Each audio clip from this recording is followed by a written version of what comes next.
How's everybody doing today? This is Dr. Winkler, hoping you are having as good a day as I am, because by darned, we get to talk about history, and I really enjoy that. I am Dr. Winkler. This is a lecture for History 151G, and this is Modern Civilization, and this is our point of discussion right now. Remember, we've been talking a lot about religion. I'm talking now a little bit to give you information on how religion influences political ideology. I talked a little bit about the Lutherans and how they essentially supported absolutist governments. And I talked about how certain Catholic intellectuals, including Francisco Suarez, made an argument that people do have inherent justice, so they can make decisions for themselves. Now, let's leave the Catholic ideology for a while and look at the Protestant contributions. In a survey course, I really don't have time to go into a big discussion about the nature of the civil wars in France, the religious wars in France.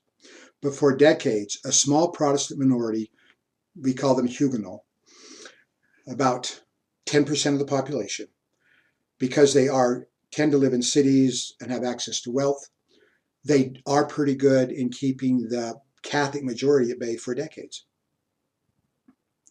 Well, the Protestants now are fighting against their king, queen, king, a number of kings. It's a lengthy period of time.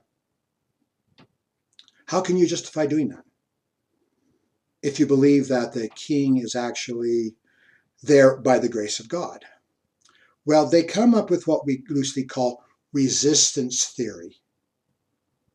So they say, how can I legitimately fight against the king? The ideas we find in Protestant resistance theory now becomes very important in how we view a state that, at least in theory, represents the will of the people, and later on, a few centuries later, it actually does. Let's hop over from France and the continent over to England for a while and see how this plays out in the English setting. I mentioned that there was an old medieval institution.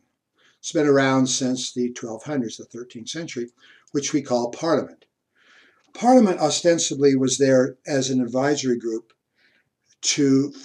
called by the king in order to get money for the king. So Parliament tends to consist of money people. People have money, landlords, nobles, merchants, people that are involved in commerce. That's where the money is. As I mentioned earlier, it'd be hard to call this a real democracy because these people aren't really representing the will of the people. They are representing the will of their class, and they are representing, shall we say, they're not chosen by the people. They're representing a choice by other people of the upper classes. However, over the centuries, this is going to evolve. By the time you get the 19th and 20th century, we do have democracy in Britain.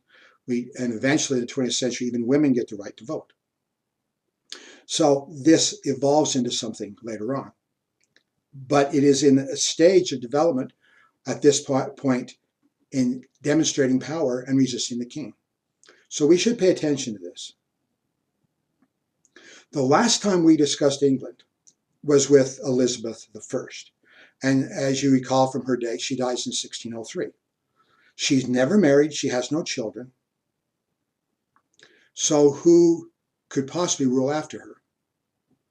Well, she had a cousin that was living in Scotland. We call her Mary, Queen of Scots. While Elizabeth was a Protestant, Mary is a Catholic. And if Elizabeth was to die, then Mary should rule after her. Of course, in Protestant England, that would be unacceptable. There's civil wars in Scotland. Poor Mary, she gets on the wrong side of this. She flees into England, where she's actually put under house arrest for many, many years. Elizabeth and Mary, Queen of Scots, never met each other. But the existence of Mary, Queen of Scots, is a threat to Elizabeth, because any Catholic faction who could kill Elizabeth, in reality, then Mary, a Catholic, would rule in England. Well, there were some assassination attempts. There was a shot fired at Mary from a crowd. And finally, it's widely believed that Mary, Queen of Scots, has to die. So they find a reason. Yeah, she doesn't really support the crown. And she's executed. They cut her head off. She has a son. The last time she saw this son, he was like 10 months old. So he is raised not by her, but essentially by other noble groups in Scotland. And he's raised Protestant. So when Elizabeth dies in 1603, her cousin's son, would that be first cousin, or second cousins, first cousin, once removed, I'm not quite sure. He now rules England. So he's the King of Scotland, and now he's also the King of England. Can we say at this point, the crowns have been united? That doesn't mean the states are united, but the crown is united in this case. James I of England gets a bad rap. Some people thought he was dumb. He wasn't. He was highly intellectual. He did a lot of writing. But he is a Scot, and the English tend not to like Scots. He's a homosexual, which a lot of people say, that makes me a little nervous. Can we say his rule is not terribly effective? When he dies, his son, Charles I, see him right here, rules in his stead in England. Well, starting in the 1620s, the crown, Charles I, and Charles I, and Parliament really aren't getting along with each other. In retrospect, we say, the Parliament was right, so whatever the king did was wrong. Well, it's not that easy. See, Parliament kept passing laws which took away the king's sources of income. So the idea being, obviously, therefore, he would be more subservient to Parliament. Well, this just simply makes him angry. And at one time in 1529, he simply dismisses Parliament and does not allow them to sit. They don't sit again until 1640. Why would he call them back into existence? Well, you got another problem. There's border disputes with Scotland. There's a Scottish army that's pressing into England. The king needs more money, and he does not have the resources to get it. So he has to recall Parliament. By this time, Parliament is furious. You've dismissed us. We have not been allowed to sit for such a very lengthy period of time.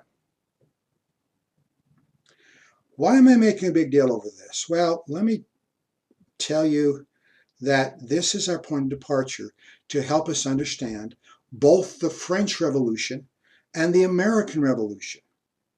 Before either of those two movements exist, we have another situation where we have representative bodies that in reality can be very, very influential.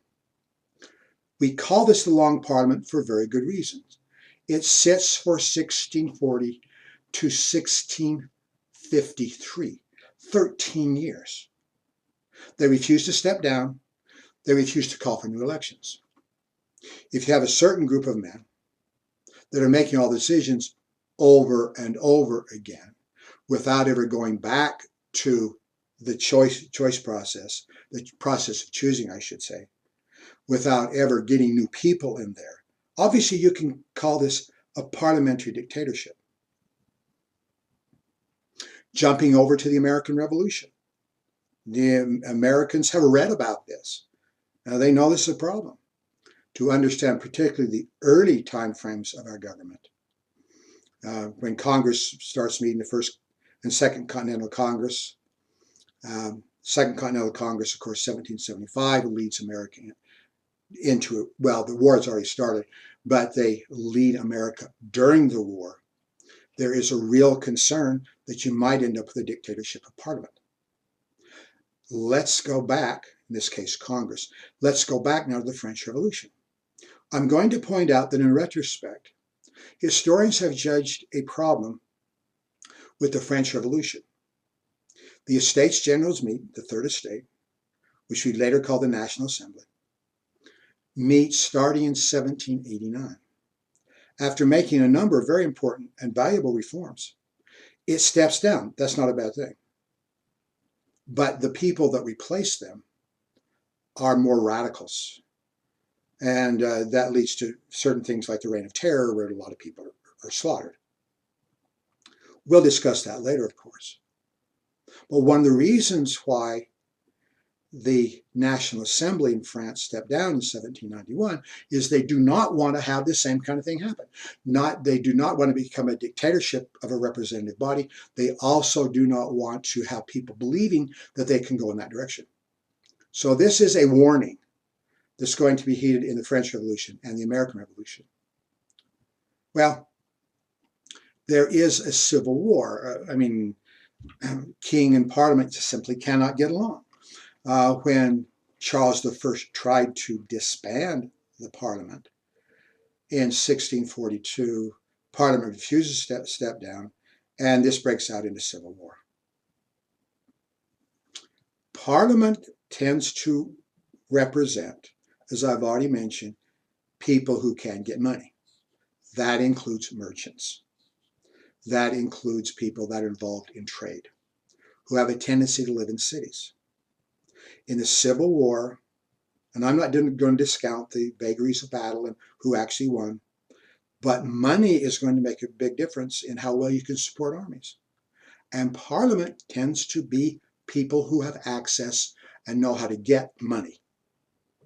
So their armies are better paid, end up with larger armies, and eventually they're victorious.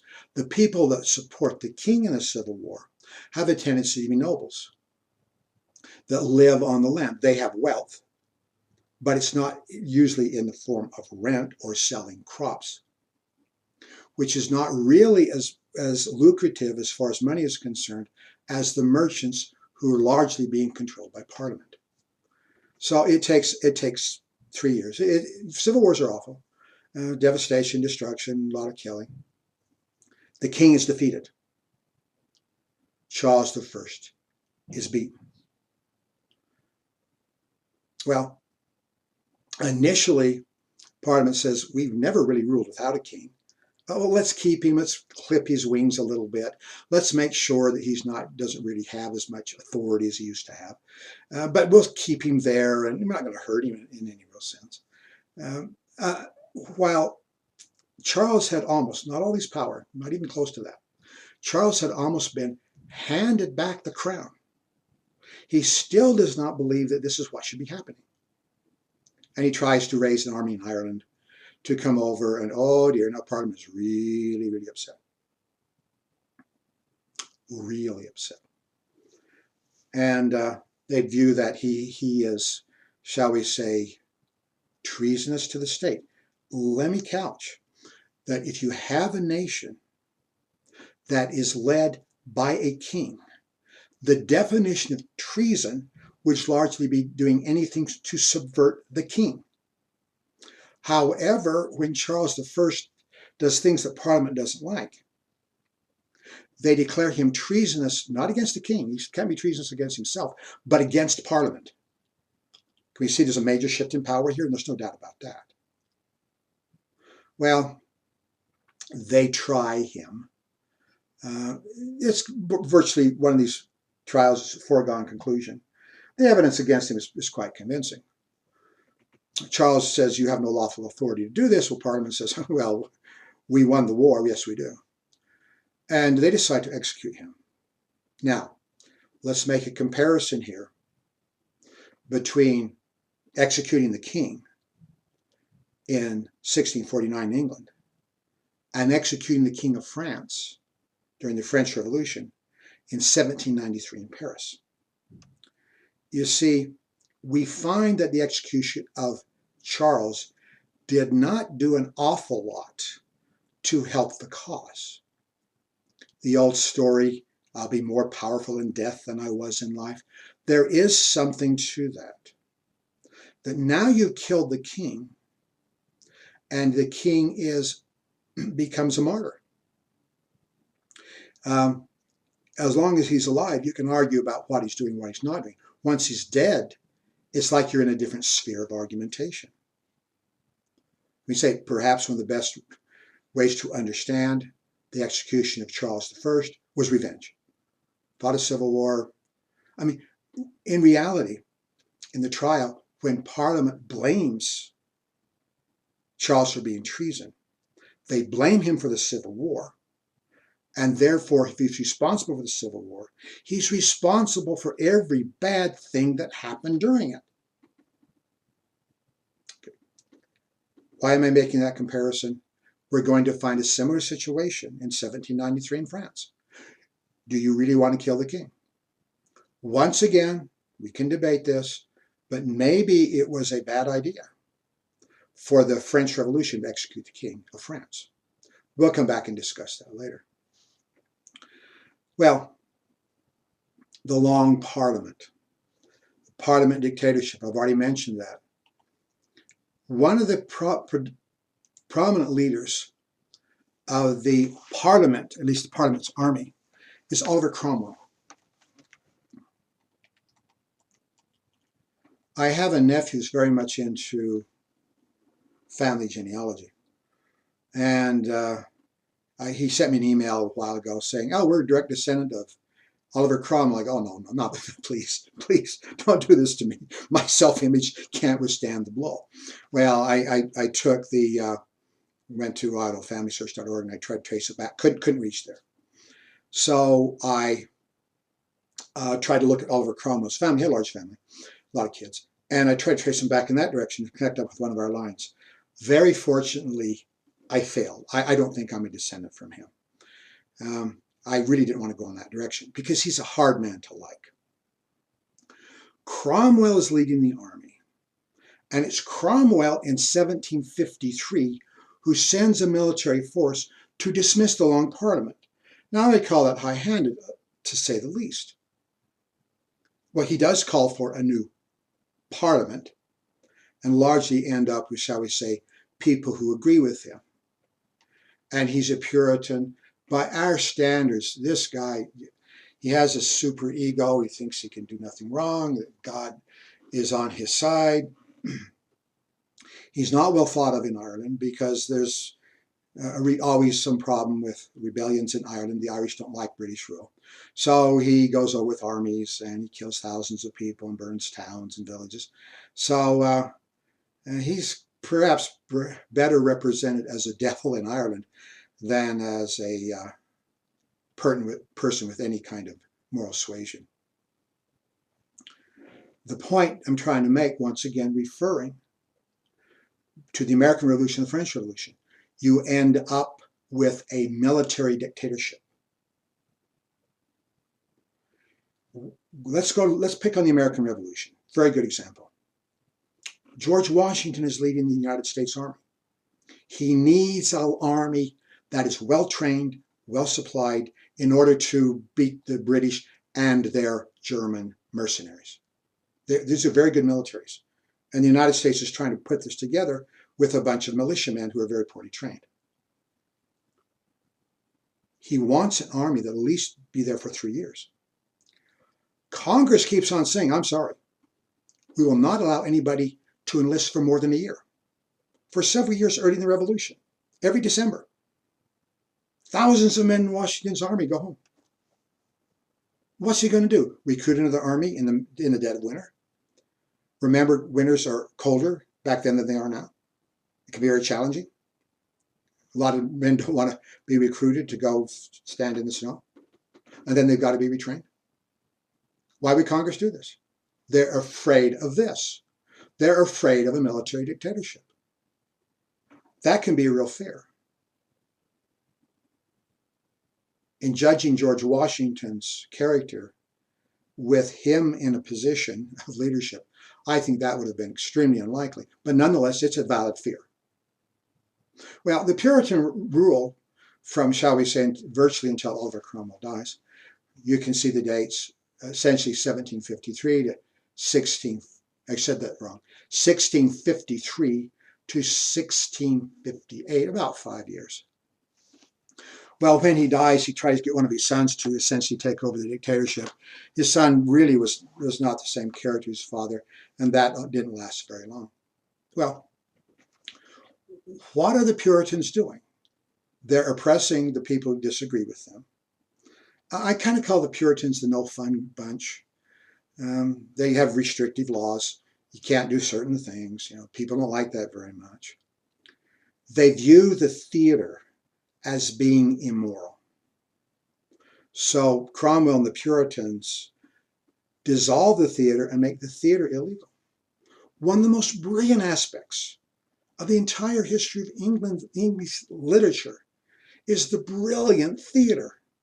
Remember William Shakespeare, just a few decades earlier, is creating some of the greatest pieces of drama in the history of literature in any language. This brilliant art form is simply dissolved. It's going to take a while before the English are going to be able to, shall we say, get back to where they were before.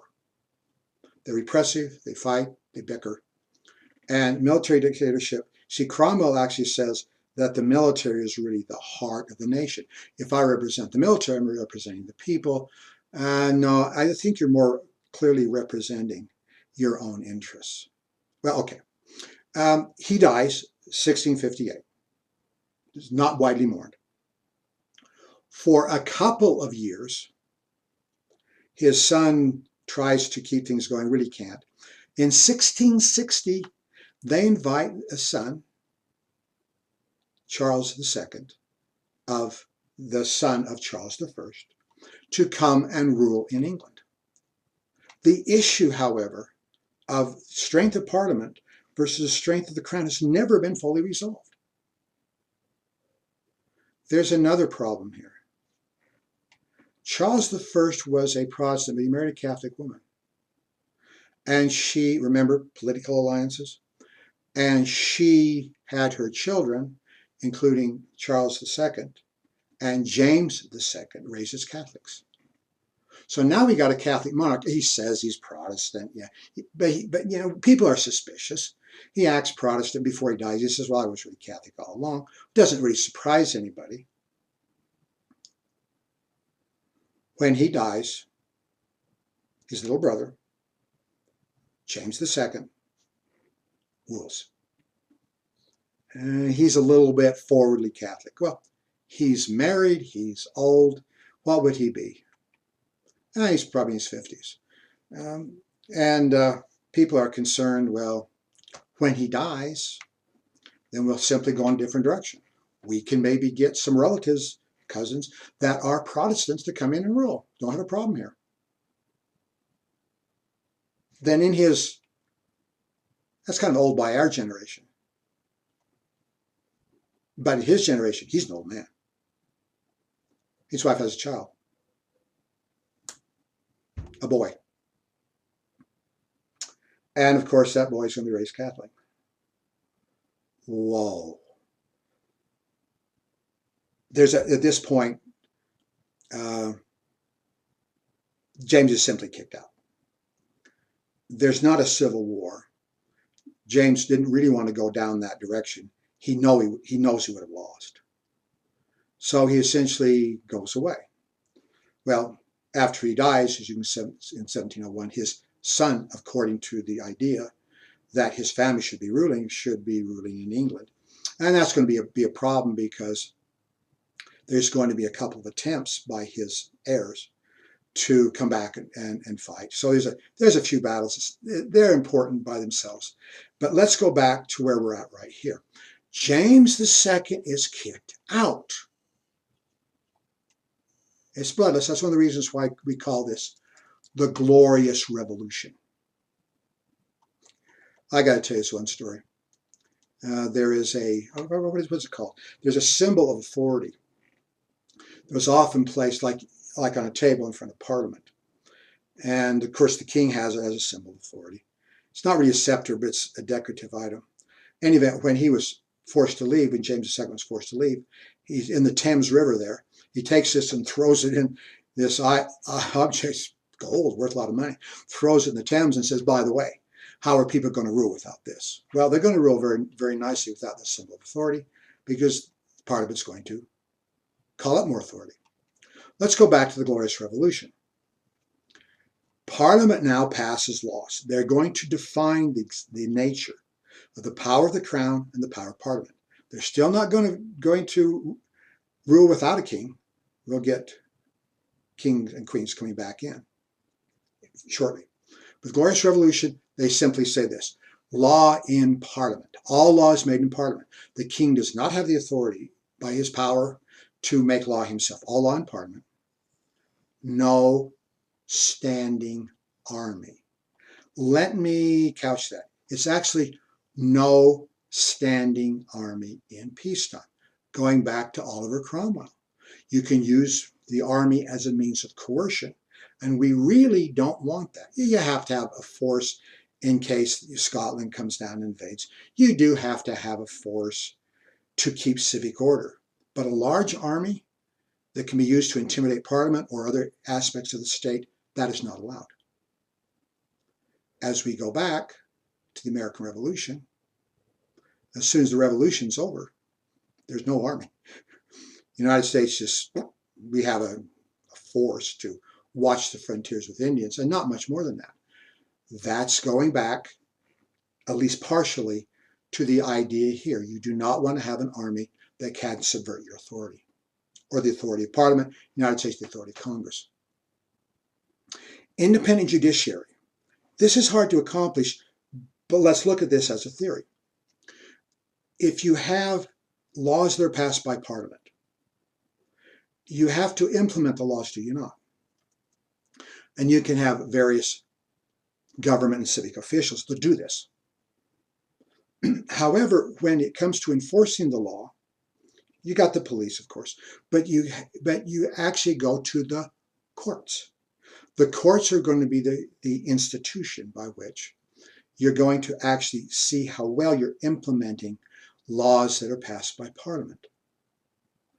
If the king chooses all of the judges, he can certainly choose his people to follow exactly what he wants them to do.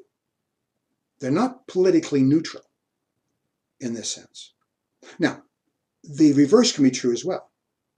If you have Parliament that is choosing all of the leaders, I said that wrong, all of the judges, then you'll have this, the judiciary supporting Parliament. Well, how can you keep that from happening? It's very challenging, as I just mentioned. The judiciary should be independent. In other words, you should choose people that are not really allied to either faction. Yeah, that's really good. It's a good idea. And we do, in a lot of respects, view that as the ideal. But can we say in many aspects that people are chosen by their political affiliations or how well they look at certain ideologies? I pick on the United States too much, but let me try this once again. We are supposed to have an independent judiciary, but every time there is a opening in the Supreme Court, when somebody retires or dies, then the political parties, the political factions in the United States vie to get their people in there. Can we say, is it really neutral? Probably not, but on the other hand, that is the idea. And in many respects, having an independent judiciary will help make sure that the people are properly governed. A little bit later, we have the Act of Toleration. One of the problems with going back to Oliver Cromwell, we have a faction, we have the Puritans, who aren't making nice with other groups. We have them, as I've already mentioned, making it illegal to dance, doing away with the theater, these kinds of things. A lot of people don't agree with that. How can we possibly keep that from happening? Well, how about an act of toleration? We have all of these religious groups in England. And they believe in different things, and sometimes they believe in different kinds of conduct, clothing, Sabbath day observances, those kinds of things. Why don't we just tolerate everybody? That the government is not in the business of repressing these people. You want to believe what you want to believe? Okay. As long as you're not breaking laws, as long as you're not unduly bothering other groups, you can pretty well believe. Now, Catholicism is still an issue. The English still look at Catholicism not just as a different religion, but as a political liability. You see, many of the enemies, competitors internationally in England, against England, I said that wrong, are countries like Spain and France who are Catholic. So if you're a Catholic living in England, there's still a lot of Catholics around. They certainly don't make much of a show of it. You can be viewed as somebody who's potentially politically subversive. So they're not quite ready to make that final step. But later on, when the issue of religion between nations is not as keen, the Catholics are added. An example of this, making this possible, the Dutch have already moved in this direction of religious toleration. And when that does happen, you see that it can work. See, the English can look at that example. In Rhode Island, Roger Williams sets up a tolerant society in the 1630s. So the English can look across the pond to America, say it works, okay? It can work. So they're not afraid of toleration as much as would have been the case in an earlier time frame. Well, okay, the revolution has happened. And it's kind of interesting because then we get a political and theoretical justification for what's already taken place. It's like we're going to do it, now we're going to justify it. And the justification is by John Locke. John Locke is one of the most important political theorists ever. Now, he's aware of people like Suarez. He's aware of the resistance theories that the French have been talking about in the late 1500s, late 16th century. So can we say he kind of brings in ideas of other people? Is he original? Not terribly, but can we say he's a codifier? He brings together all these ideas and makes an extremely interesting argument.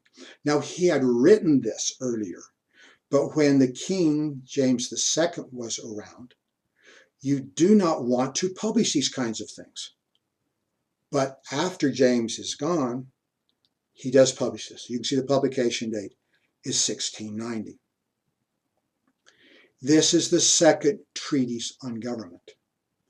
Can we say virtually all modern representative governments, including France, including Germany, including the United States, do look back on this as a basic justification, a political justification for the nature of their government and what the functions are. John Locke says that the nation must rule by consent. Consent of the government. I said that wrong. The government has to consent from the people. Whoa, no longer is authority necessarily from the crown. Quite frankly, it's not even necessarily from Parliament. Though Parliament might represent the will of the people.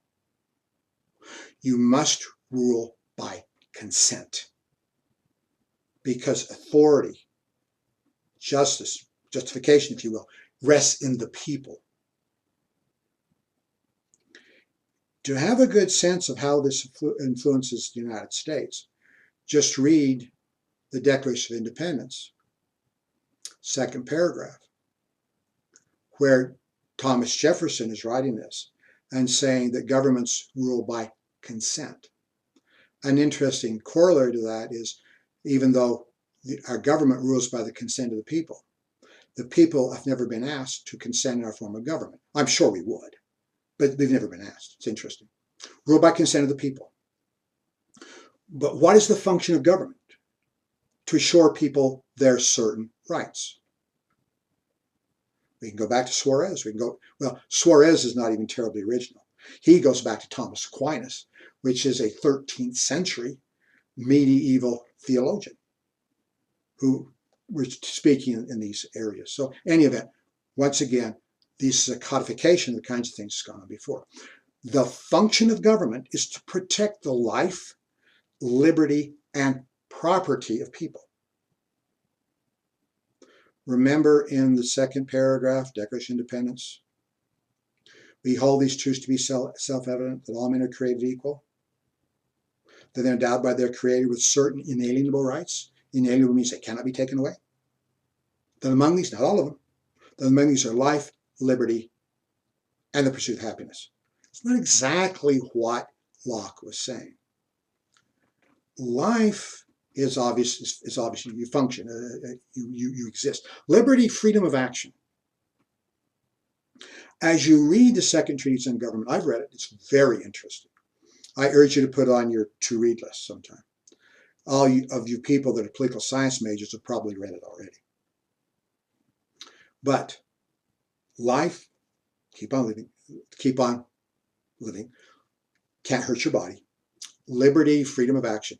The other one is property. As I remember this, I can't remember him actually saying this in so many words. But the biggest section of the Second Treatise on Government is a discussion of what property rights are. And essentially what I'm going to say is this. Property rights is actually going back to what Suarez was saying, that you have the fruits of your own labor.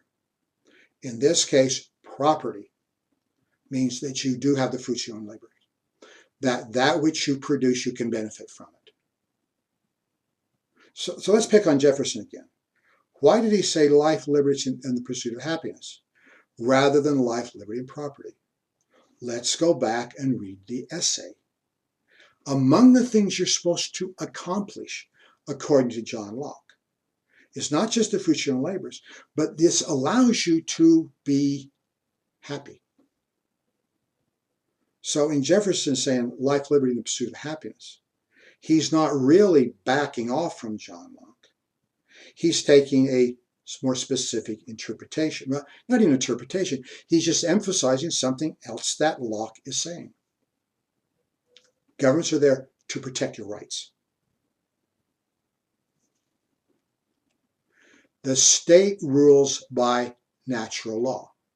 Natural law, go back to Thomas Aquinas, Suarez, natural law means that you can rule by your own conscience. By implication, your conscience comes from God.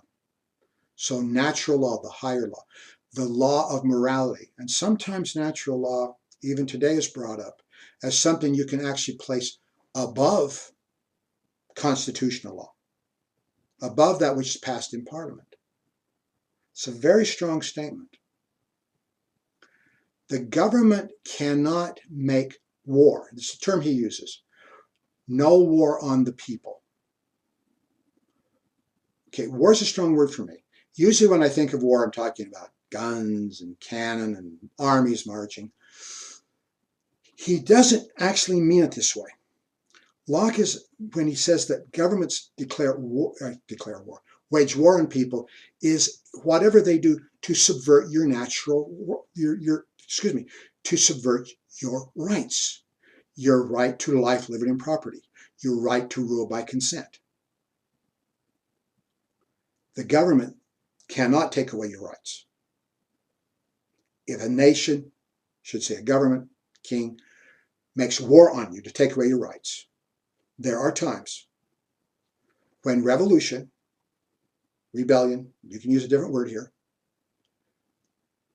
is a right and a duty. That you do have the right, if you're being oppressed, to rebel, to revolt. One of the reasons why we can justify the Glorious Revolution.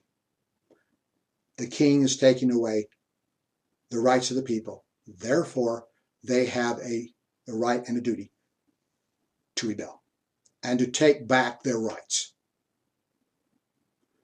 Extremely important. Now let's move on a little bit here.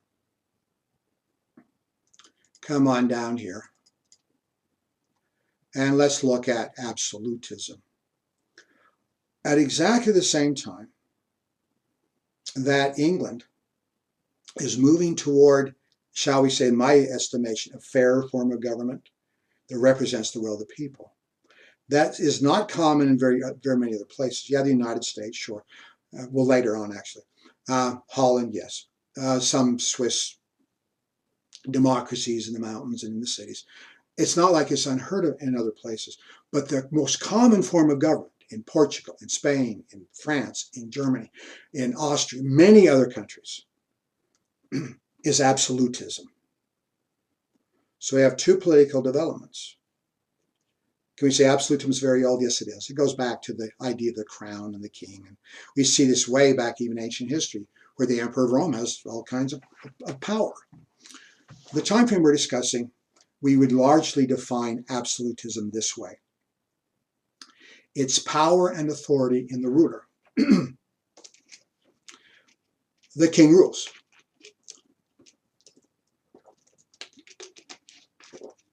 He doesn't have to have necessarily that moniker. He can be a prince or some other noble title. So the power and authority is in the ruler. And how would you justify this? Well, there is a theory called divine right. I have it right here. Divine right means that the person that's ruling is there because of the will of God.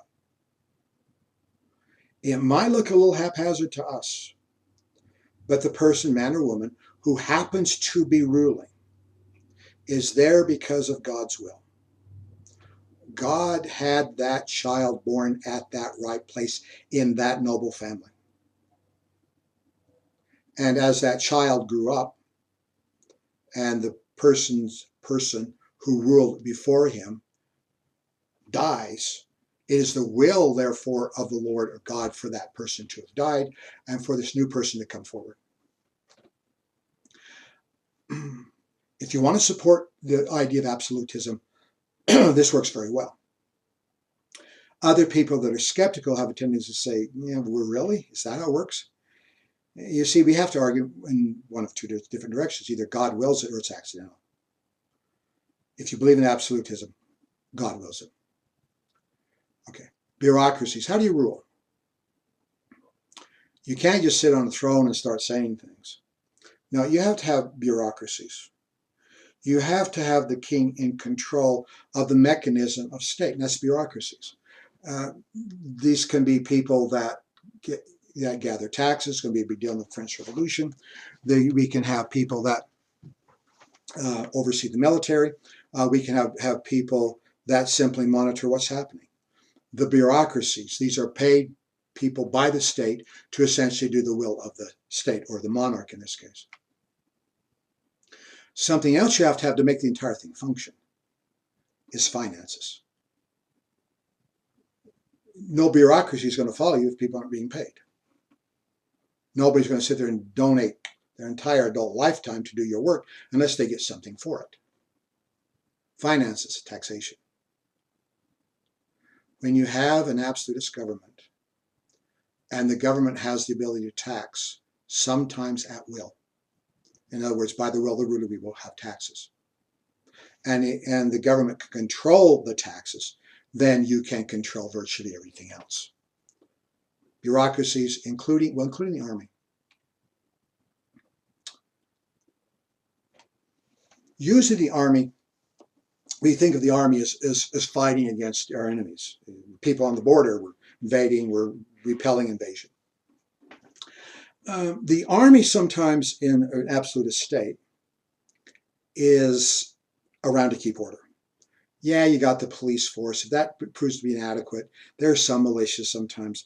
But having a large army, a standing army, you can intimidate the state. And if anybody causes trouble for you, they won't pay their taxes or their bread rise or whatever, you can send in the army. I'm not going to say that there is not a lot of people from your state, from your country. I'm picking on France. Let's pick on France. There's a lot of people from France in your army.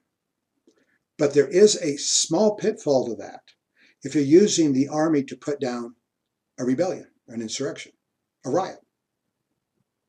You see, if they speak French and are French, and the army largely comes from lower class people, at least the rank and file does, then they're dealing with other people of their same socioeconomic class. And they might have a little bit reluctance to hurt those people. But if you have somebody who's a foreigner, who maybe doesn't even speak French, then relating to these people is going to be more challenging. Among other places, the French, like the French crown, likes to hire Swiss mercenaries. Switzerland's a poor country at this time frame. People have a hard time making a living, and you don't have enough land, so younger sons, and sometimes even older sons, find mercenary service to be much to their advantage. If you come from German-speaking areas of Switzerland, and you take them over to France, the culture is somewhat different, the language is quite a bit different. Now, if you live there for a while, you're going to pick up some French. And see, these men aren't stupid. A woman comes up to you and she's crying in French, she's holding a baby that's starving to death. You'd have to be an idiot not to know what her issue is.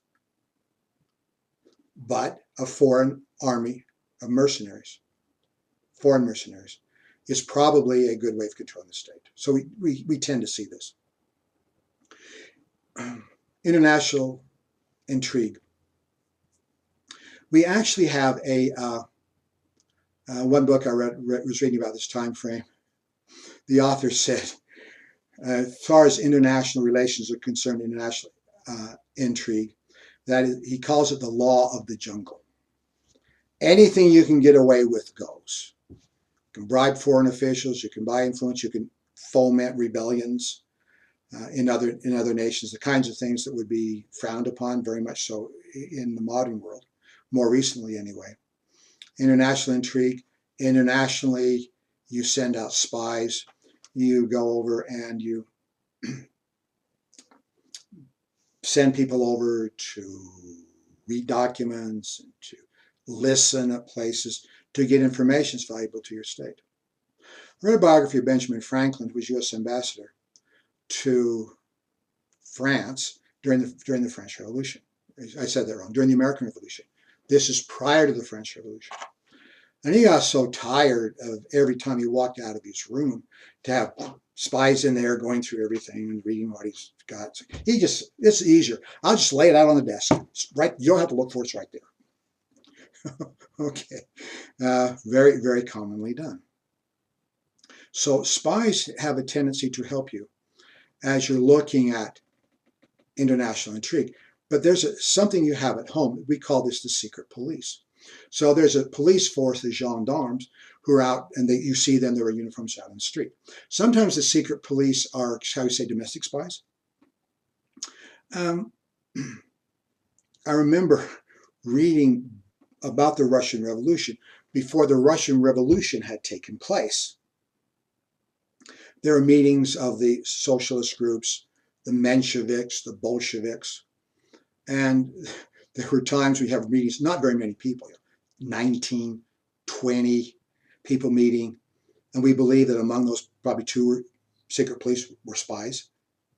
They use them to infiltrate all kinds of things. Unfortunately, this semester, you and I are not meeting in a classroom.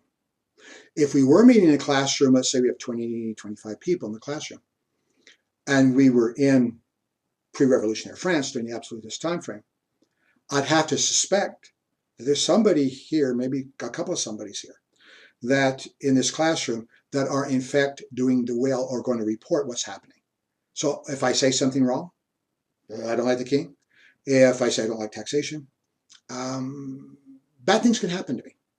Arbitrary arrest. Sometimes people are arrested just for an act of intimidation, just in case. We're watching you.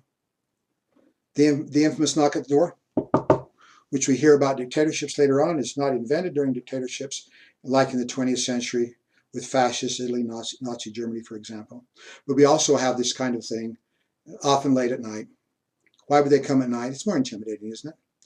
Obviously, late at night, you're a little bit more groggy, a little less likely to jump and run.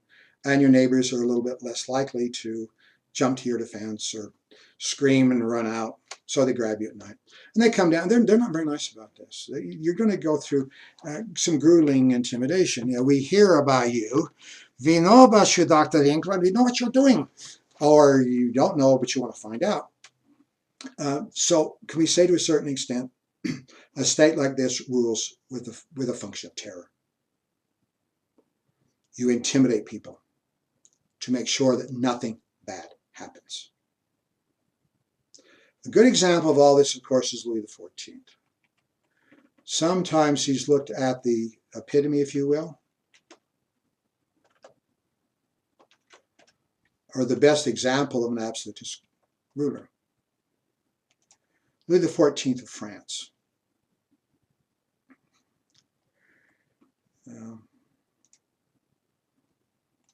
There we go. By our standards, he's terribly overdressed. By their standards, well, he's looking pretty good. Can we say if you have a lot of wealth, you show it off? And one way you show it off is ostentatious living, good food, palaces, a lot of horse outside, and enormous amounts of cloth to show not only that you have money, but you have good taste.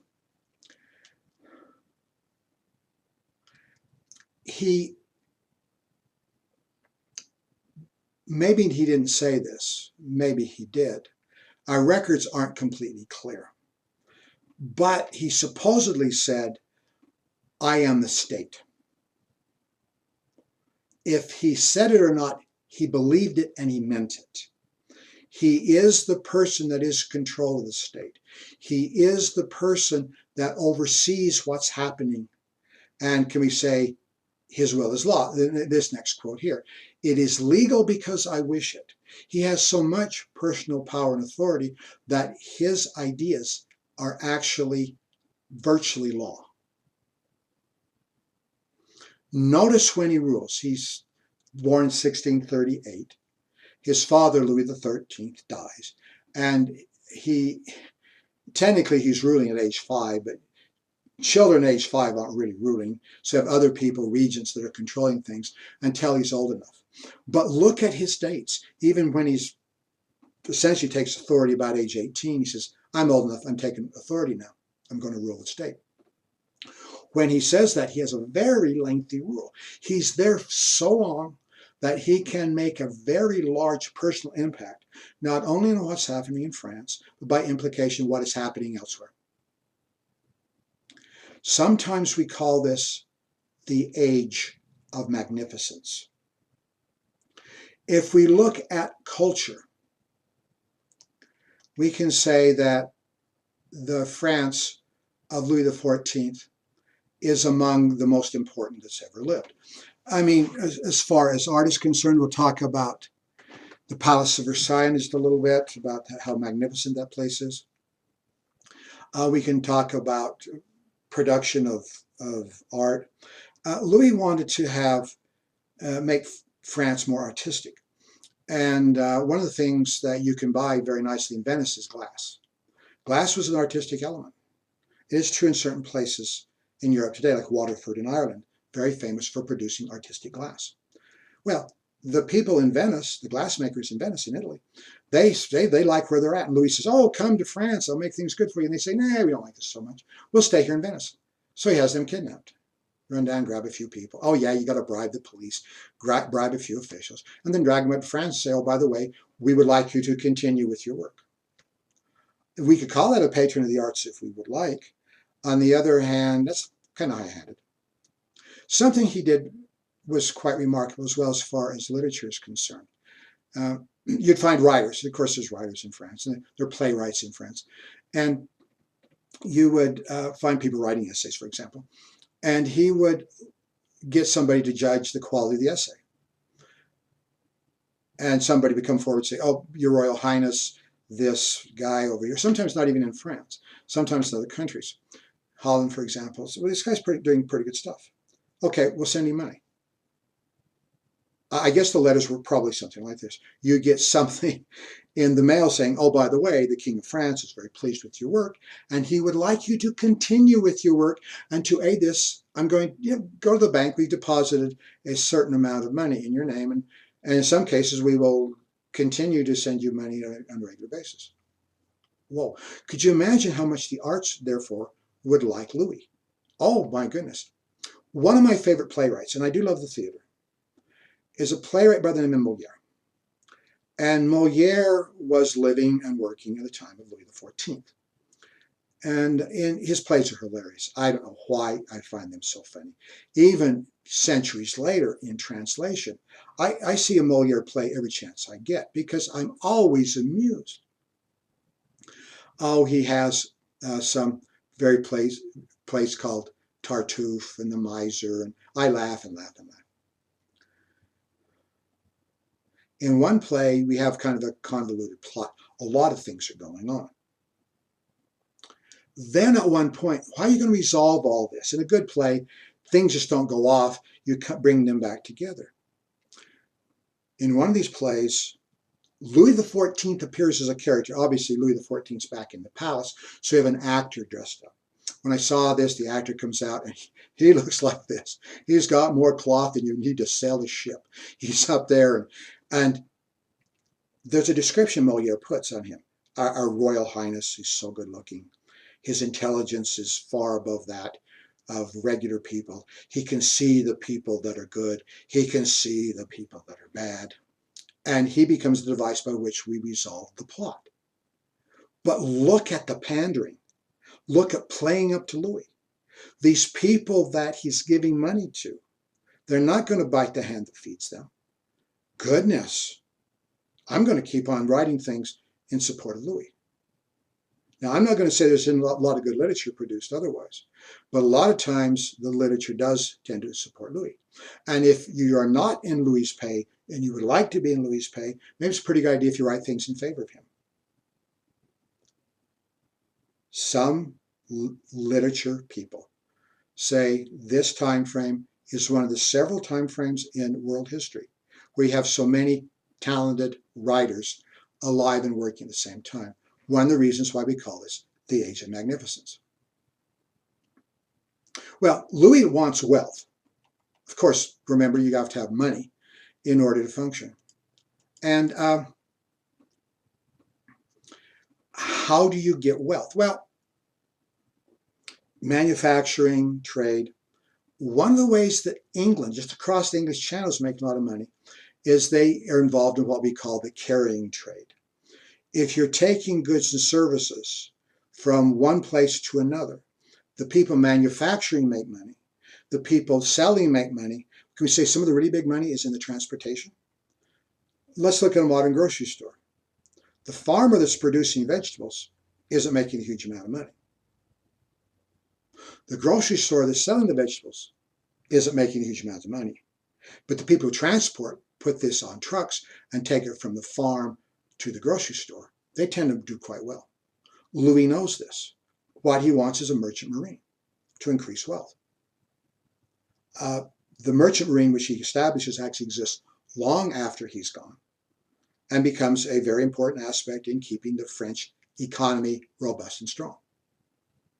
Well, the merchant marine to increase wealth. Well, this is his theory. What is wealth?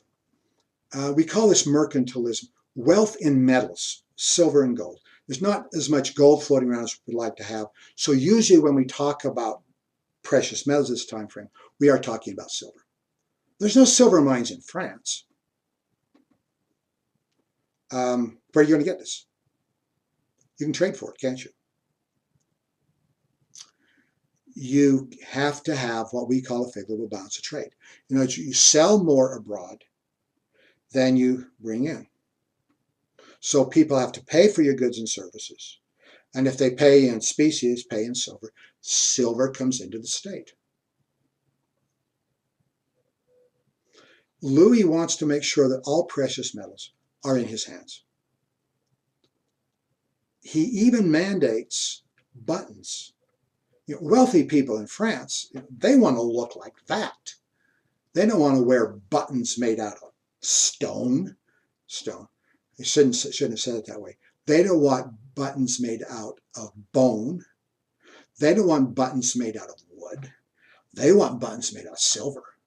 Louis says, no, can't have that, because I want to have the ability to get silver into my coffers. One way he tries to get a favorable balance of trade, and that's to raise tariffs. In other words, if you're selling goods into France, you're going to jack up the prices because you're going to have imposts and tariffs on goods coming in. So you're paying the money to France in order to do business in France.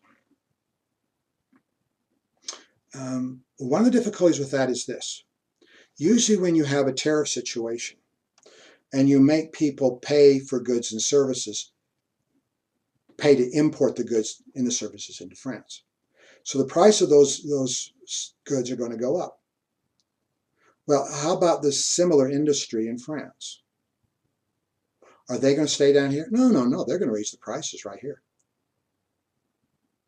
You see, when you do this, you're actually causing the French to pay more for external goods and internal goods. So you say, well, these foreigners are actually paying for the money. I said that wrong. Paying for the goods. In reality, it's the French people that are paying for this in increased prices.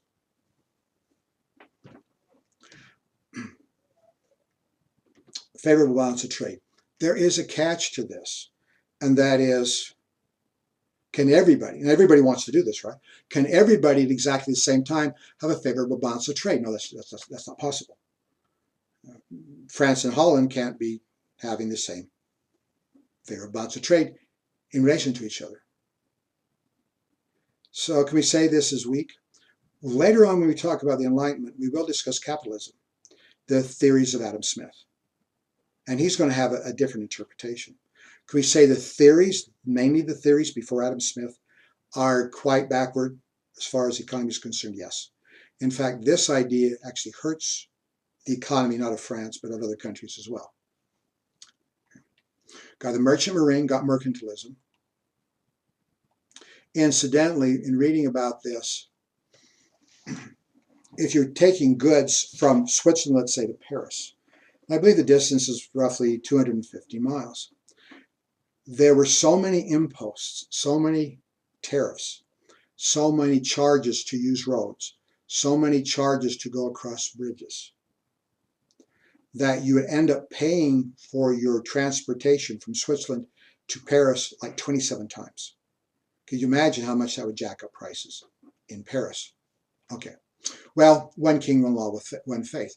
Louis wants to have a nation that is somewhat homogeneous. In other words, we have one king, yeah, Louis has authority.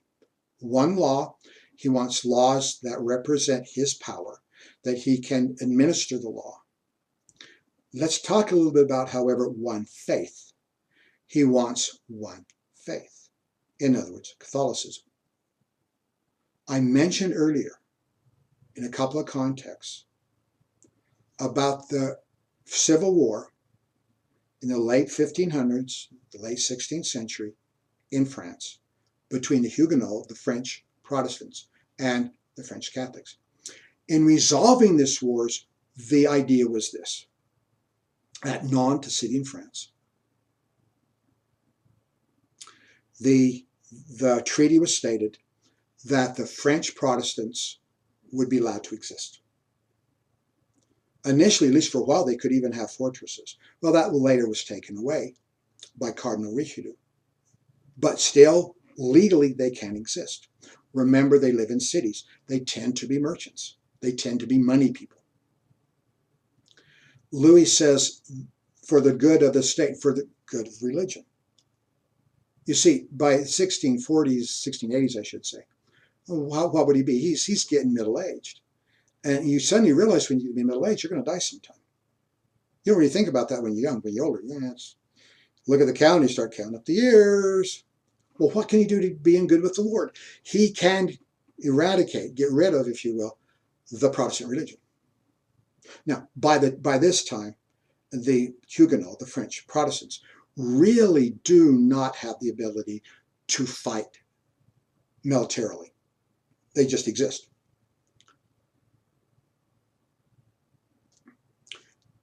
In revocating the Revocation Edict of Nantes, Louis is taking away their ability, their legal ability to exist. And he sends his henchmen, his mercenaries, usually cavalry, because cavalry can run you down a little easier. If you try to escape, they'll get you, to intimidate and destroy the French Protestants. Essentially, you have a choice to convert or to die. And people are killed. It's just pretty ugly. They torture them, they burn them. They raid their businesses, they come in and grab things. Now, of course, these people are technically Frenchmen. They would still like to be French, at least some of them would be. So maybe they want to go to the colonies like Canada. It's a French colony. This is not allowed. Can't do this. There are people that convert. A lot of them convert. So, okay, I'm Catholic now. The people that resist are killed, or they have to flee. It's not legal, but they have to flee. Where are you going to go? Well, since some of these have money, a lot of them have money, you can bribe officials, you can bribe a border guard and get across. Very few of them go to Spain. It's Catholic down there too. And of course, the Spanish and French traditionally do not get along with each other very well. You flee into Germany, particularly into Protestant areas of Germany, northern Germany. You flee into Holland, which is Protestant. You do not take a lot of wealth with you, most of that stuff behind, but you take with you your skills as a merchant, your skills in knowing how to trade. And you take with this an incredible hatred of France. People that tend to do well in France economically tend to do well in Holland and Germany as well. This is an economic disaster. This probably hurt France more than anything else that was done, not just in Louis's reign, but for that century and the next century as far as economics is concerned. This devastates France. The capital wealth of France goes down dramatically. You've created a class of people in other countries who hate your ever-loving guts, who are, remember, money buys influence, going to write bad things about you. So that's going to cause international enmity, or increase it, shall we say, for a very lengthy period of time. And it makes Holland and Germany more wealthy. I found it very amusing in reading about World War II. There was one of the more skillful German fighter pilots during the Second World War, was Hans Joachim Marseille. Hans Joachim sounds very much like a German name to me. Marseille does not. Well, it's guys, Germany with a French name. Initially, I thought, well, maybe his family immigrated. Well, they did during the Huguenot. They were Huguenot. So they didn't change the name when they went to Germany. So we have this fine, very well-received German fighter ace who shot down many, many British aircraft. Was actually coming from a French family. Well, economic disaster. Let's go now and talk a little bit about art. Palace at Versailles.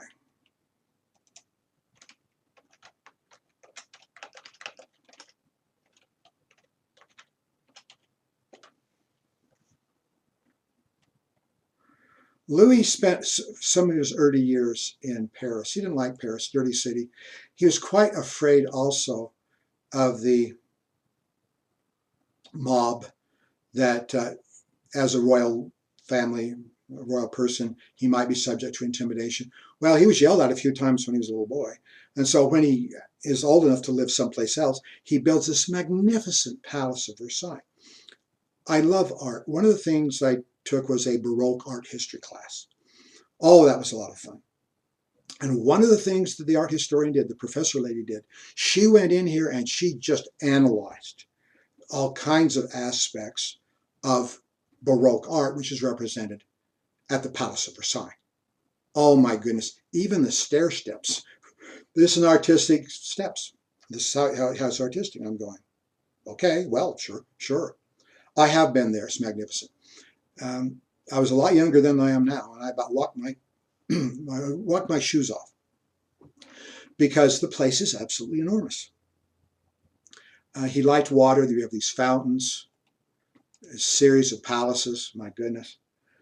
Because of the French Revolution, most of the furnishings were either plundered or destroyed or melted down for the silver content. A lot of that survives. But what does survive is the magnificent structure. It did survive the French Revolution. The Hall of Mirrors still impresses me even to this day.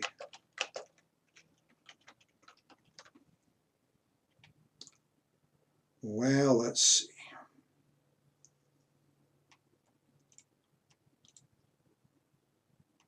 How about that? Okay, as you walk down this, and I believe, if my memory serves me correctly, it was on this side of the building. And you come down here, once again, there's gold and the arches, and I'm sure art historians would just love to go in and explain more to you. As you come in here, remember, they don't have electric lighting. Lighting is essentially candles after dark. In the daytime, as I recall, particularly in the afternoon, the sun comes in here. So you have all of these windows running along the corridor. Is that going to help us? All these windows running along the corridor. So you have all the light coming in, which is quite fun. But on the opposite wall, you have a series of mirrors. We call this the Hall of Mirrors. So the light coming in from the mirrors, from the windows, and going against the mirrors has quite a spectacular effect. This becomes an important area later on for not just Louis' reign, but when Germany defeats France in the Franco-Prussian War in 1870 and 71, and Bismarck declares the state of Germany, he declares it in the Hall of Mirrors, 1871. At the end of the First World War, the Treaty of Versailles, which humiliated Germany, we'll talk more about it later, was signed in 1919 in the Hall of Mirrors. So it's important as a historical site. The magnificence of this, I just really cannot overemphasize it. They have fountains and water, and you walk around these pools. He likes jets of water. He likes to have very brilliant gardens. And you can walk around this, and it's really quite fun, but it's enormously costly. It is absolutely huge.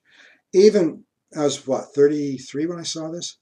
Even way back then, I was a little bit thinking about, well, this is magnificent, and I'm dazzled by this, but what was the cost?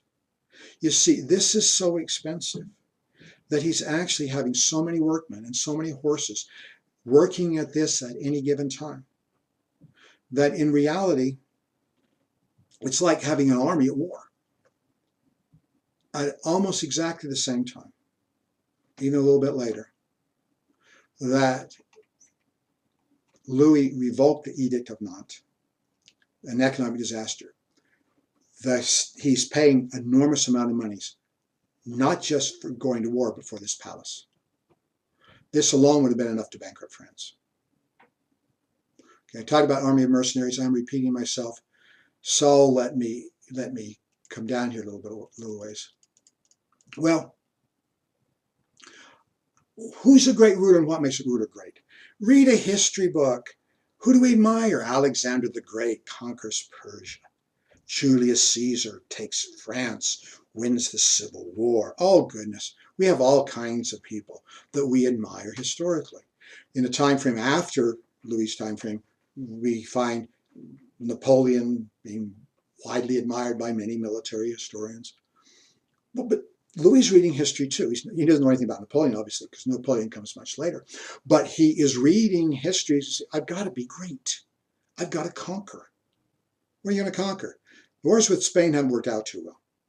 Let's go to Germany. Let's get our historians, they can be bought, and say the natural boundary of France is the Rhine River. Now, unfortunately for the Germans, the Rhine River goes right through Germany, on both sides of the Rhine, all the way from Switzerland to Holland, speaks German. Well, that doesn't matter to Louis. Let's look at a map.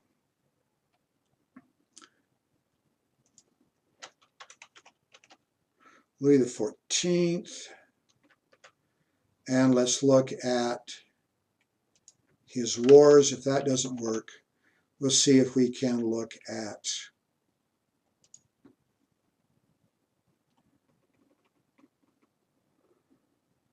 okay. He likes himself depicted in art. When he was a young man, he fought a series of wars to expand the nation, a series of wars. And when he was a young man, he crossed the Rhine. Well, they got beaten, was forced to come back. See if this map works better for us.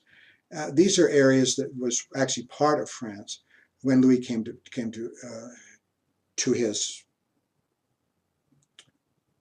his reign. But notice he's trying. See if I can get that a little bit bigger. He's trying to expand. Bad. He's trying to expand areas and gain them. Well, he is successful. He does get Alsace, Lorraine, which is going to be a big, big problem between the Germans. He gets Alsace. I shouldn't say Alsace, Lorraine, because Lorraine's over here. He gets Alsace, which is German speaking, at least at that time. So we have a bone of contention between the Germans and the French for a long time, because German nationalists say that people who speak German ought to be in Germany, and they shouldn't be part of France. Well, he does grab some areas, but he marches across the rivers. He crosses at times, or I should say his armies cross at times. And of course, they're forced to retreat.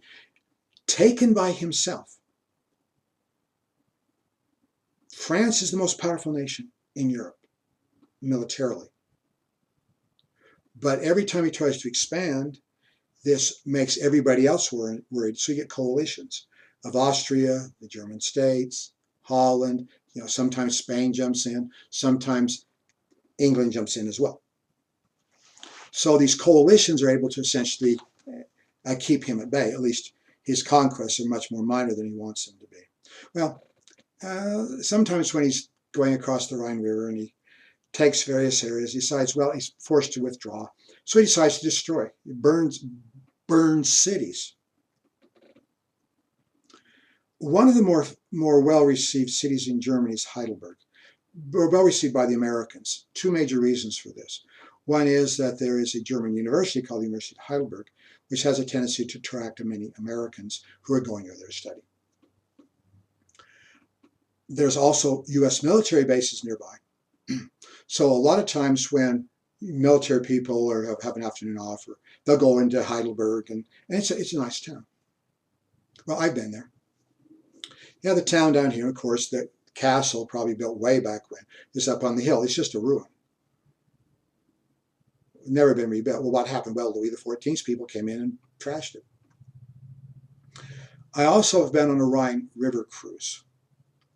And there are tourist companies that sit, I think it's called Viking Tours, where they take you up down the Rhine, the Danube, and you sit and get to watch out of your window or out on the deck or whatever, the countryside going by. I was disappointed in this. I didn't go days on end. I just went for a number of hours. But I was disappointed in this because you just seen the bank. My goodness, I want to see countryside. I want to see hills. Just want to see forests. So I was a little bit disappointed in this. Something else I was disappointed in, they have all these castles going way back to the Middle Ages. Why do you have so many castles on the Rhine? Because even in the Middle Ages, the Rhine was a major economic thoroughfare. And so people who owned the bank would try to charge people for goods and services going up and down the river. But they're all ruins. Bam, bam, bam. Oh man, I like castles. I'd love to stop and we did stop one place. We walked up and saw a ruin. But why are they all ruins? Well, Louis' people got their cannon there during during these wars and blasted these to smithereens.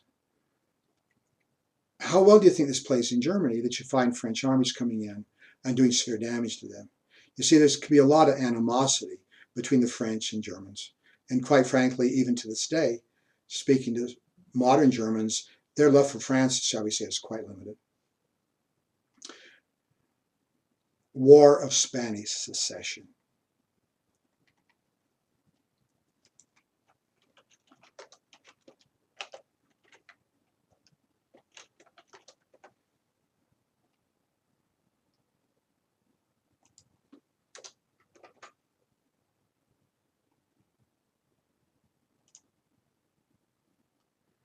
No, I'm getting it wrong.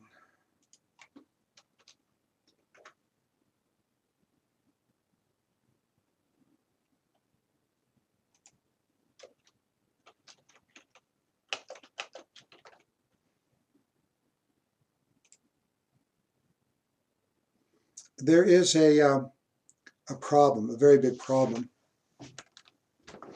in Spain. The king of Spain is a mental idiot.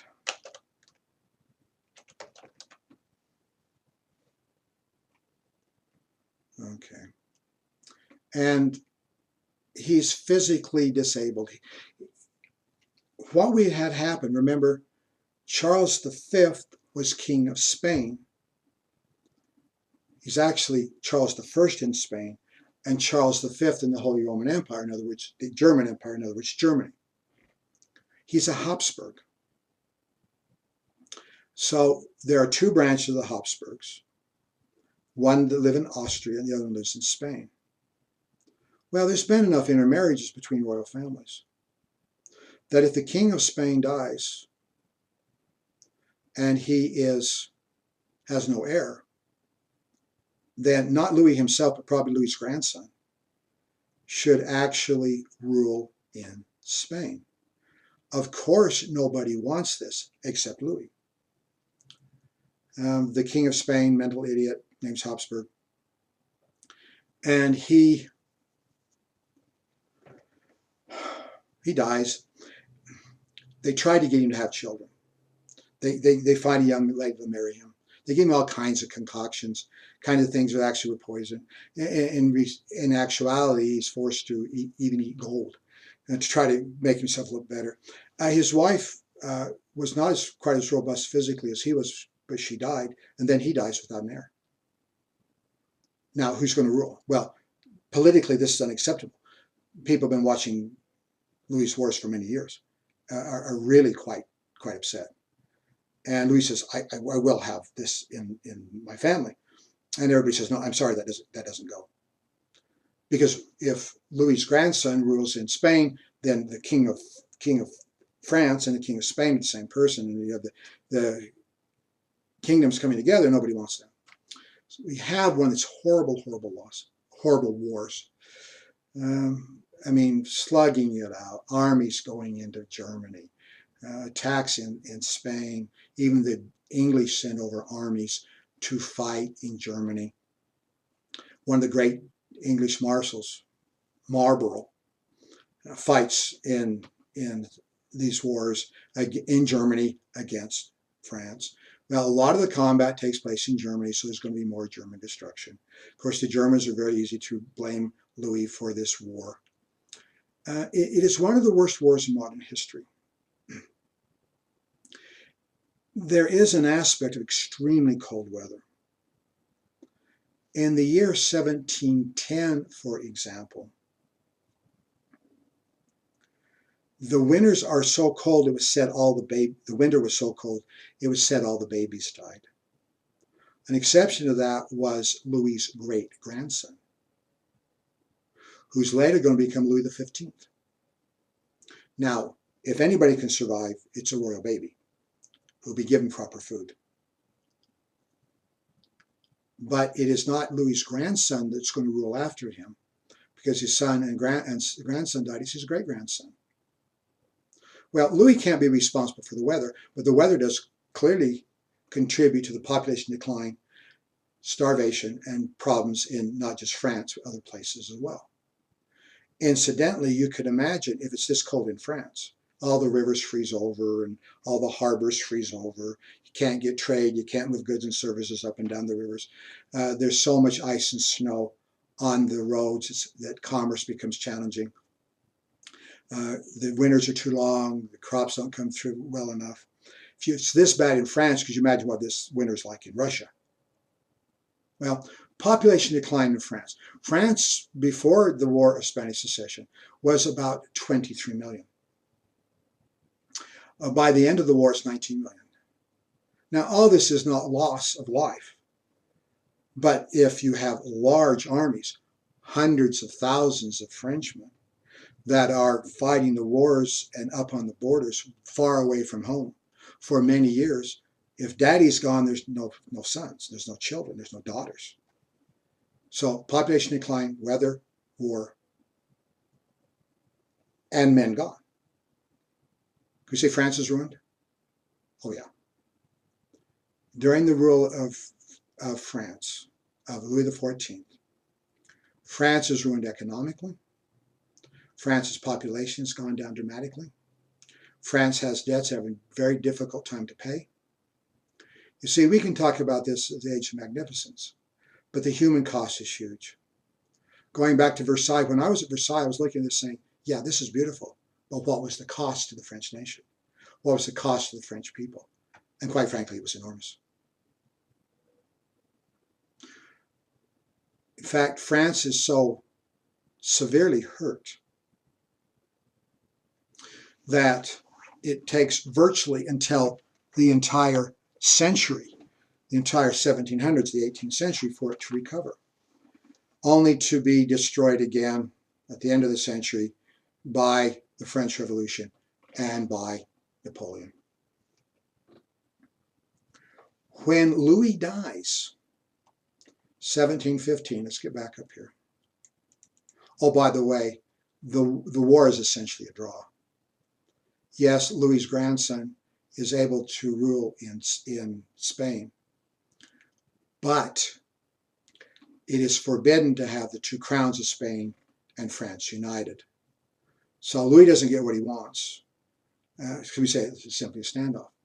When Louis dies in 1715, remember his great-grandson will rule after him, who's just a little bitty kid. No one knows about the character or quality of that child yet, but we know that it's not Louis the 14th. Our source for this is Voltaire, one of our sources. Voltaire is a Frenchman living in France. We'll talk about him later when we discuss the Enlightenment.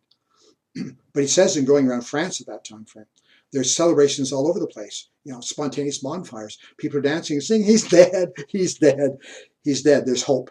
There's hope. There's something that'll be better. We will be discussing France in other contexts later in the class. Well, France is much copied. Remember the Age of Magnificence? People like their literature, people like their art. People like their form of government. States that couldn't possibly afford to have the magnificent palaces and art that Louis can afford.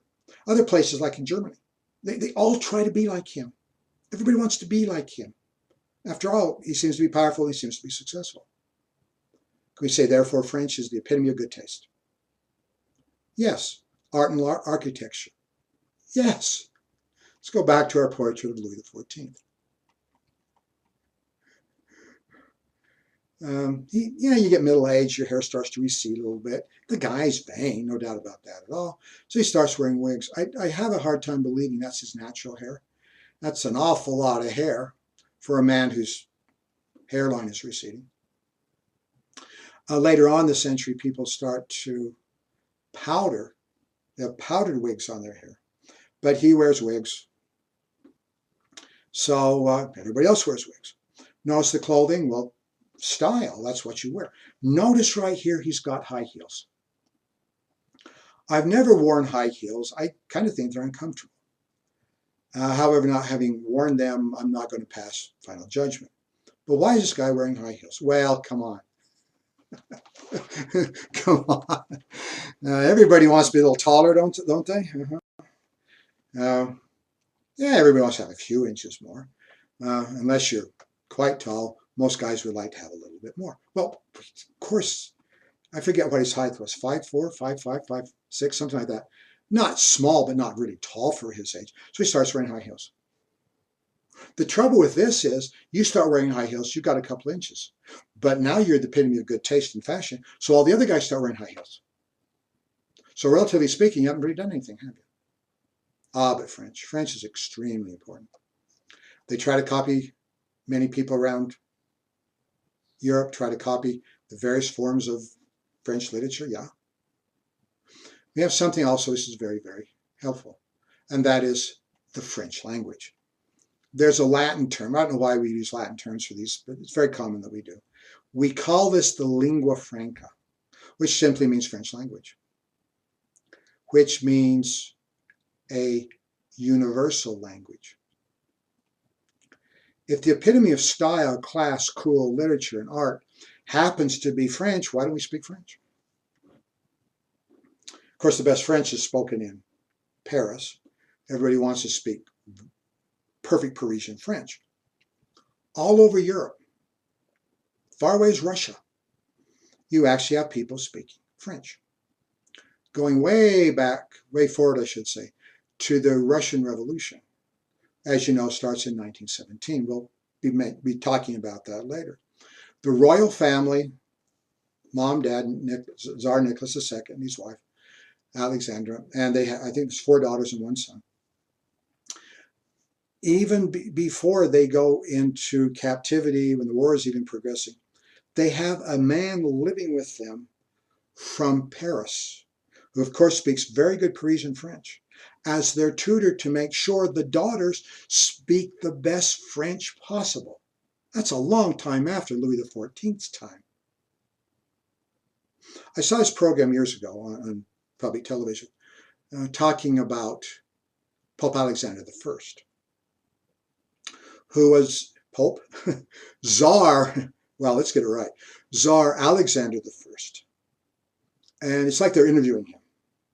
And he was the Tsar during the time of the French invasion of 1812. And of course, he rules for years before then, and years after that. And he might have had something to do with the murder, the execution, if you will, of his father. Therefore, he reigned. And the idea they were talking to this guy, they're talking to this guy in his native language, and they're speaking to, and he's speaking Russian. I'm going, what? Why would you insult that man in such a manner? He's speaking French. Russian? We have princes in Russia. We have czars in Russia. We have princes in Germany. We have kings in Germany. People in various places who claim they speak their native language poorly and hardly at all. Why would you degrade yourself by speaking German? French is the language.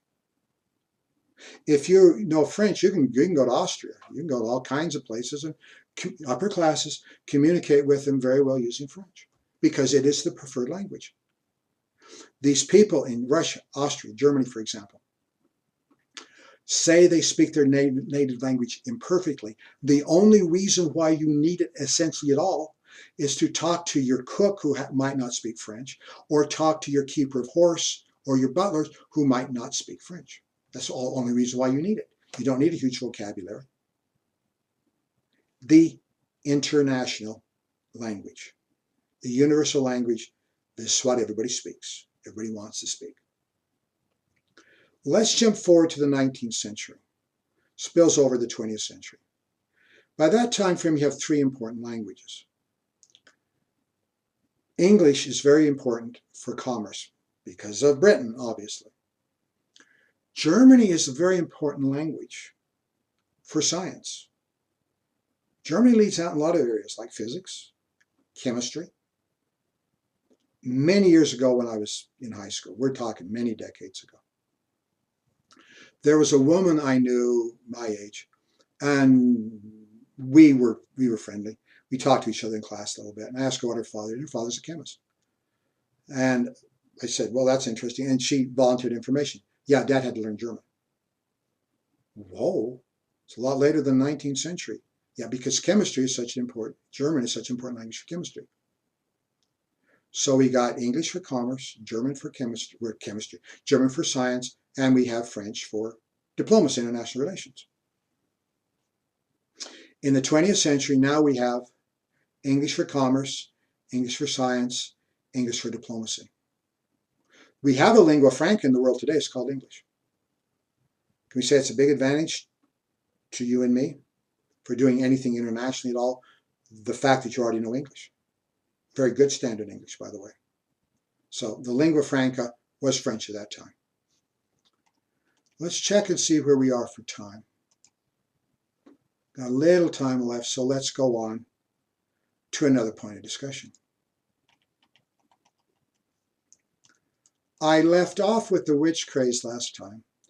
I was talking about how we believe how very, very many people believed at that time frame that they're evil forces that cause bad things to happen. Conversely, there are good forces. The angels are doing combat, if you will, against the demons, and it goes back and forth. Good times, the angels are for you.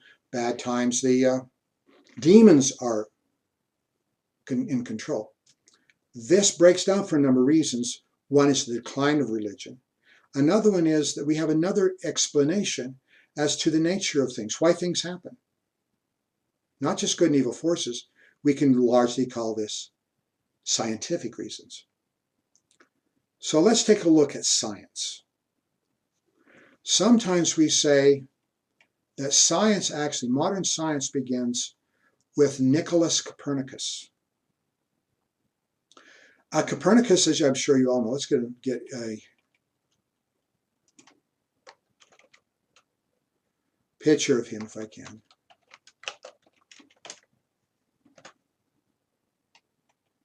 Okay.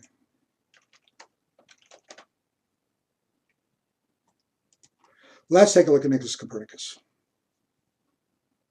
Polish cleric, he's involved with religion.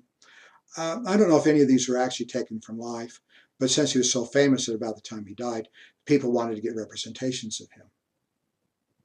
Well, from our standpoint, he's not a terribly good scientist. We don't look at him as doing observations. He's not out. Telescopes haven't been invented yet. And he's not out doing various kinds of observations. But he's actually talking largely theoretical.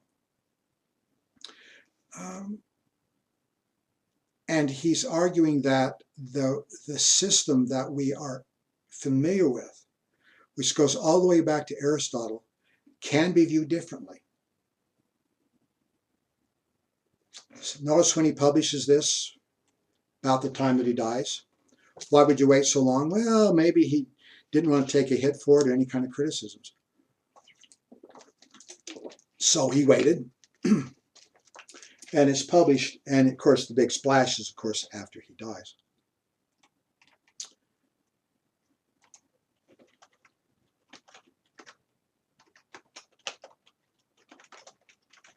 Let's look at Aristotle's astronomy.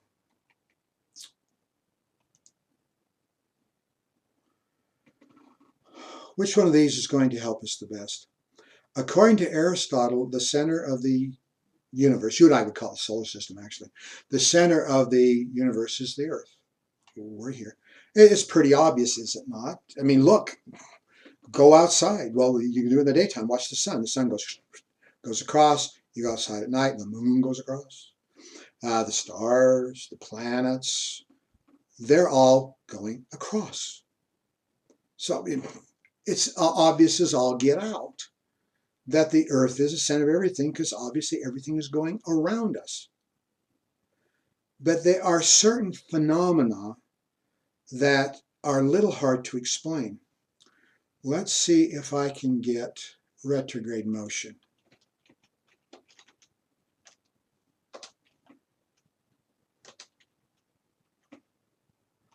And let's see if I can get retrograde motion here. It might not work. If we were in a classroom, this would be easier to demonstrate, because even with my very bad art, it'd be easier for me to describe what I'm talking about. Well, you see, you watch the planets go across the sky. And people have been observing this for many, many years, thousands of years probably. And you notice that, and let's pick on Jupiter. Jupiter's wonderful, big, bright. Go outside, and I'm kind of a minor astronomy buff. You go outside, you look up, and you see Jupiter, and you go, whoa, beautiful. And Mars, you can see Mars too. It's not quite as spectacular. Anyway, let's look at Jupiter. Jupiter goes across the sky from east to west. And you can trace it. Now, how can you trace it? They're what we call the fixed stars. Stars don't move. They're just simply there, and planets move in relationship to the stars. There are times when you're watching the Jupiter transverse the stars. It goes forward, and sometimes it goes back. What? goes forward, and sometimes it goes back. Then it goes forward again. You're going, wow. You see, Aristotle has an explanation for this. Remember, Aristotle believes in the perfect spherical universe. The Earth is round, as we already discussed, and the orbits of the sun, the moon, go around in a circular manner. So everything is a perfect sphere. He likes a round universe, works fine, except when you get to retrograde motion. How do you explain that? Well, he says every so often this is what happens. That and this happens to Mars and Saturn as well. When they're coming across, they simply loop back. It's still perfectly circular. Still the orbit around the Earth is perfectly circular, but then they do, and I think I've got it right here, do a little loop. It goes blip. I don't know what the physical explanation for that is, but it just goes blip, and then continues to go. Well, it seems to fit the theory. Well, what does Copernicus do? It's a fun read. He's quite entertaining. He's probably taking a clue from Plato. Plato did a lot of his discussions as a form of dialogues, people talking back and forth. Copernicus has these people talking. Really what Copernicus says, he doesn't strongly deny what Aristotle is saying.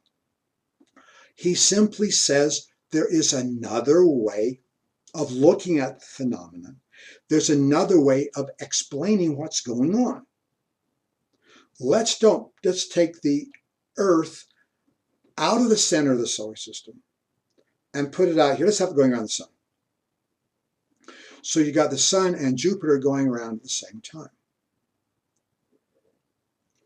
As we get to part of the orbit, am I going to be able to show you this? Yeah, the loop kind of thing, which Aristotle did believe. Well, I would like to, I'll try it one other time, then give up.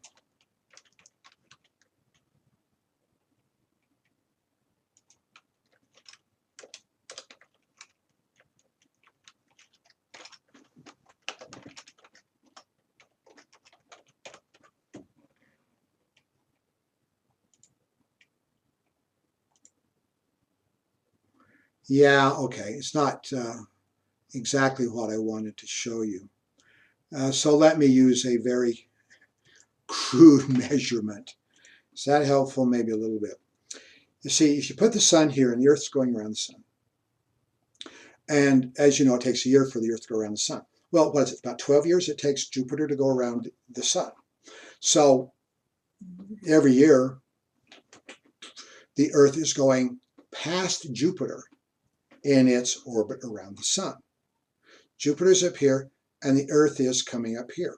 At certain parts in the orbit, because relatively speaking, the Earth is shifting because its orbit around the sun is shorter, therefore less time. The Earth is shifting relative to Jupiter, and Jupiter's not going backwards, but because the Earth is moving forward, Jupiter only looks like it's going backwards.